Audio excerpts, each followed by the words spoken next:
ഈ ഇലക്ട്രൽ ബോണ്ടുകളുമായി ബന്ധപ്പെട്ട് കഴിഞ്ഞ ദിവസം കണക്കുകൾ ഏകദേശം ഇലക്ഷൻ കമ്മീഷൻ പുറത്തുവിട്ടു. SBI പുറത്തു കൊടുക്കുകയാണ് കുറേയൊക്കെ. അപ്പോൾ അതിൻ്റെ ഒരു കണക്കുണ്ട്. അതായത് കമ്പനീസ് റെയ്ഡഡ് ബിഫോർ ഡൊണേറ്റിംഗ്, അല്ലെ ഇതുവരെ പുറത്തു വന്ന കണക്കുകൾ 84 കമ്പനികൾ ഡൊണേഷൻ്റെ തൊട്ട് മുമ്പ് റെയ്ഡ് ചെയ്യപ്പെട്ടു.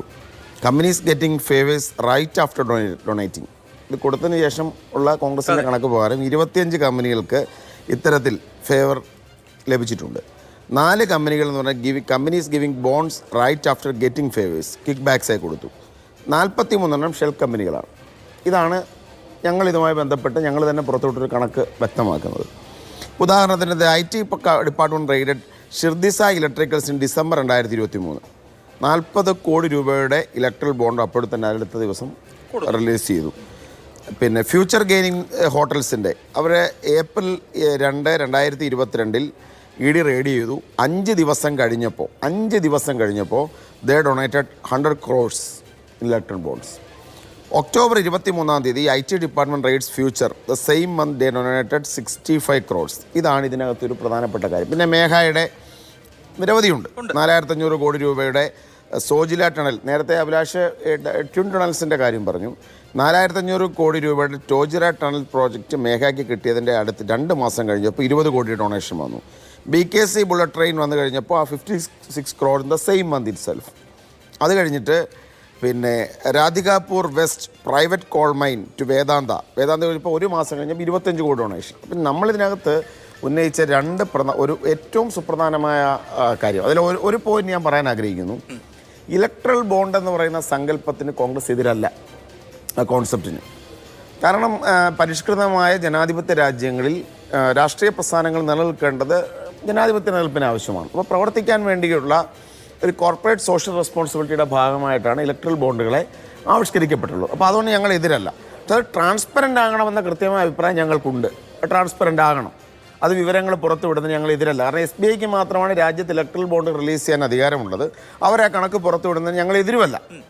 ഇവിടെ നമ്മൾ കോൺഗ്രസ് പാർട്ടിക്ക് സംഭാവന കിട്ടിയിട്ടുണ്ട്. ഞങ്ങൾക്കിപ്പോൾ ഇവരാരെ സഹായിക്കാനുള്ള മാർഗ്ഗങ്ങളില്ല. ഇവർ പിന്നെ BJP വക്താവ് സന്ദീപ് വാര്യർ പറഞ്ഞ പോലെ അല്ല, ഞാൻ പറയട്ടെ, ഒരു വലിയ പ്രശ്നമുള്ള എന്താണെന്ന് വെച്ചാൽ ശ്രീ ലിജു നോക്കൂ, ഇപ്പോൾ രാജ്യത്തെ 2ാമത്തെ ഏറ്റവും കൂടുതൽ ബോണ്ട് കിട്ടിയിരിക്കുന്ന പാർട്ടി തൃണമൂൽ കോൺഗ്രസ് ആണ്.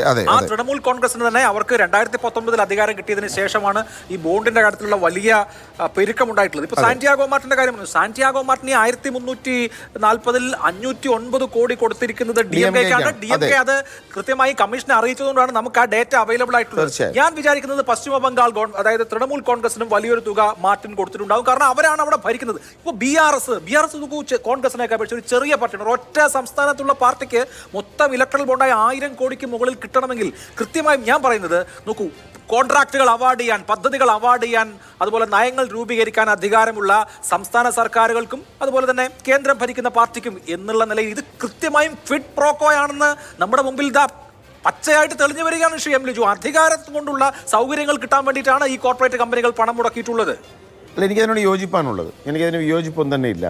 സംസ്ഥാന സർക്കാരുകൾക്കും പ്രാദേശിക പാർട്ടികൾക്കും ഇത്ര ഭീമമായ തുക ലഭിക്കുന്നതിൻ്റെ ഒരു പ്രധാനപ്പെട്ട കാരണം ഭരണത്തിൻ്റെ ആനുകൂല്യം അനുസരിച്ചുകൊണ്ടുള്ള അന്തരീക്ഷമൊരുക്കലോ സഹായങ്ങളോ കിട്ടിയതുകൊണ്ടാണത്തെ സംശയമൊന്നും തന്നെ ഇല്ല. ഇപ്പം കോൺഗ്രസിനെ സംബന്ധിച്ച്, ഇപ്പം ഞങ്ങളെ സംബന്ധിച്ച് പാർലമെൻറ്റിൽ 50 MPമാർ മാത്രമേ ഉള്ളൂ. സംസ്ഥാനങ്ങളാകട്ടെ വളരെ കുറച്ച് സംസ്ഥാനങ്ങൾ മാത്രമാണ് കോൺഗ്രസ് പാർട്ടിയുടെ കയ്യിലുള്ളത്. അപ്പം ഞങ്ങൾക്കൊരു ഫേവർ കിട്ടിയിട്ട് പിന്നെ ചെയ്തു കൊടുത്തിട്ട് സഹായം കിട്ടുക എന്ന് പറഞ്ഞാൽ അതിനോട് വസ്തുതാപരമായി തന്നെ അത് ശരിയല്ല. പക്ഷെ BJPയെ സംബന്ധിച്ച് BJPക്ക് കൊടുത്തിരിക്കുന്ന ഈ വലിയ തുക 7000 കോടിക്കടുത്ത് വരുന്ന തുക, ഈ തുക കൃത്യമായും ഉപകാരത്തിന് ചെയ്തു കൊടുത്ത ഉപകാരങ്ങൾക്കുള്ള പ്രതിഫലമാണോ എന്നുള്ളതാണ് ഞങ്ങളുടെ ആരോപണം. ശരി, ഞങ്ങളെ സംബന്ധിച്ച് ഞങ്ങൾക്ക് കിട്ടിയേക്കുന്ന പണത്തിനെ സംബന്ധിച്ച് ഇതിൻ്റെ രേഖകൾ പുറത്തുവിടേണ്ട SBI ഈ കാര്യങ്ങൾ പുറത്തുവിടുന്നത് ഞങ്ങൾക്ക് യാതൊരു എതിർപ്പുമില്ല. ഞങ്ങളുടെ കോൺഗ്രസ് നേതാവ് കൂടിയായ മഹിളാ കോൺഗ്രസിൻ്റെ നേതാവായ ജയ താക്കൂർ ഈ വിഷയവുമായിട്ട് ബന്ധപ്പെട്ട് കക്ഷി ചേർന്നിരുന്നു. ഞങ്ങളവരെ അപ്രീഷിയേറ്റ് ചെയ്തു. അതോടൊപ്പം തന്നെ ഞങ്ങൾ ഔദ്യോഗികമായി കോൺഗ്രസ് വക്താവ് പത്രസമ്മേളനം നടത്തി ഇതിന്റെ കണക്ക് പുറത്തു. ഞങ്ങൾ യാതൊരു പ്രശ്നമില്ലെന്ന് ഇപ്പോഴും പറഞ്ഞിട്ടുള്ള കാര്യമാണ്. ഇവിടെ സുപ്രീം കോടതിയുടെ പരാമർശങ്ങൾ തന്നെ ശ്രദ്ധിക്കും. ആരാണ് തടയാൻ ശ്രമിക്കുന്നത്? തീർച്ചയായും ഇവിടുത്തെ നമ്മുടെ സംവിധാനം തന്നെയാണ്, സംവിധാനമാണ്. അതായത് ഭരണകൂടമാണ്. ഇതിപ്പോ എത്ര തവണയായി യഥാർത്ഥ ഒരു സുപ്രീം കോടതിയെ സംബന്ധിച്ച് സുപ്രീം കോടതിക്ക് തന്നെ ലജ്ജ തോന്നുന്ന തരത്തിലാണ് SBIയുടെ പരാമർശങ്ങൾ. ഇന്ന് വീണ്ടും പറയേണ്ടി വരികയാണ്.